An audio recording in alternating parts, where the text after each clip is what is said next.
కుంభరాశి వారికి ఈ వారంలో 4 గ్రహాలు అనుకూలిస్తూ ఉన్నాయి. బుధుడు యోగిస్తున్నారు షష్ఠ స్థానమందు, శుక్రుడు యోగిస్తున్నారు, అలాగే గురుబలం ఉన్నది, చంద్రబలం ఉన్నది. అంటే గత వారంతో పోల్చుకుంటే అనుకూలించే గ్రహాల యొక్క సంఖ్య పెరిగింది.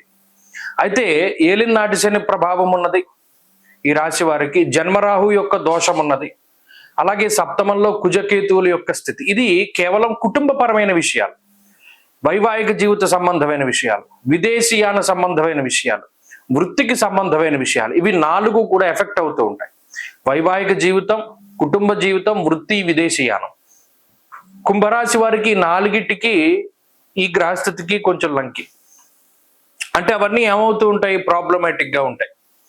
అలాగే ఇంకొక విషయం ఏంటి అంటే, అనవసరమైన వాటికి డబ్బు పెట్టవలసి వస్తుంది.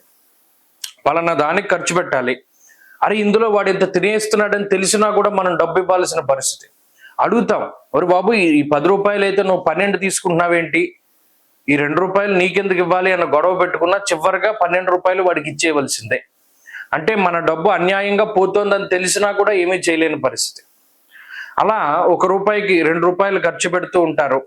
కొన్ని సందర్భాల్లో పని తొందరగా పూర్తి అవ్వాలని ఎక్కువ డబ్బులు ఖర్చు పెడతారు. కొన్ని సందర్భాల్లో మీ ప్రశాంతత, మీ ఆనందం కోసం డబ్బు ఖర్చు పెడతారు, లేదు పరుల కోసం డబ్బును ఖర్చు పెడతారు. ఇలా కొంత ఈ వారంలో ఖర్చు అనేటువంటిది కామన్. ఇది ఇప్పుడు కాదు, గత కొద్ది రోజులుగా కుంభరాశి వారికి ఉన్నది. ఇక ఆరోగ్యానికి సంబంధించిన విషయాలు సాధారణంగానే ఉన్నాయి. ఇదంత ప్రమాదకరమైన అనారోగ్య పరిస్థితి లేదు, అలానే అంత బాగున్నటువంటి హెల్త్ కండిషన్స్ ఉండవు, మధ్యస్థంగా ఆరోగ్యం ఉంటుంది. ఇందాక చెప్పుకున్నట్టు కుటుంబ పరిస్థితులు కొంత ఇబ్బంది పెడతాయి. కుటుంబ సభ్యుల యొక్క మాట తీరు, ప్రవర్తన, వాళ్ళ ఆలోచన ధోరణి, ఇవి ఎన్ని చెప్పినా సరే వారు మార్చుకోకపోవడం, మీకు అది నచ్చకపోవడం, ఇవి 2 కూడా సామాన్యంగా కనబడుతూ ఉన్నాయి. అలాగే విదేశీయానానికి సంబంధించిన విషయాలు, ఇప్పటికీ విదేశాల్లో ఉండేటువంటి వారికి ఇబ్బందులు, అక్కడ స్థిరత్వము, ఉద్యోగం, ఇవి కొంత ఇబ్బంది పెడుతూ ఉంటాయి. అలాగే ఇందాక చెప్పుకున్నట్టు ఖర్చు, వీటితోటి కొంత మానసిక అశాంతి.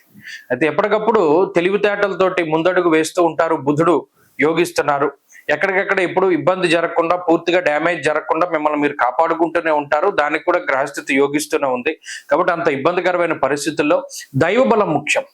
విష్ణు సహస్రనామాన్ని ప్రతినిత్యం పారాయణ చేయగలిగిన లేదా విన్నా చాలా మంచి ఫలితాలు వస్తాయి.